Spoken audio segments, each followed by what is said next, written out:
প্রমাণ লোপাটের কথা, কিন্তু তাদের পেছনে মূল মাথাগুলো তারা কিন্তু আজও সামনে আসেনি। এই অবস্থায় আমরা West Bengal junior doctors front পথে নামছি আবার। ঘুমাবো না সেই রাত, জাগবো, জাগাবো। 8ই আগস্ট শুক্রবার রাত 9টার সময় কলেজ স্কয়ার থেকে শ্যামবাজার পর্যন্ত আমাদের প্রতিবাদী মশাল মিছিল। ঠিক মধ্যরাতে, যেটা চার্জশিট অনুযায়ী অ্যালিজেড টাইম অফ ক্রাইম, শ্যামবাজারে প্রতিবাদী সমাবেশ।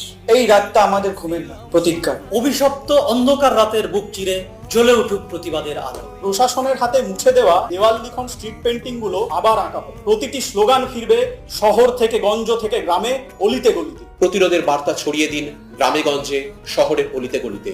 দ্বিতীয় কর্মসূচি 9ই আগস্ট সন্ধ্যে 6টায় আরজিকর হসপিটালের ক্রাই অফ দি আওয়ার প্রাঙ্গণে জমায়েত। অভয়ার ন্যায় বিচার, ফেড কালচার এবং ধর্ষণ কালচারের সংস্কৃতির বিরুদ্ধে আপনারা জমায়েত হন ক্রাই অফ দ্য আওয়ারের সামনে। এই লড়াই শুধুমাত্র একজন মেয়ের জন্য নয়, এই লড়াই গোটা একটা প্রজন্মের নিরাপত্তার জন্য।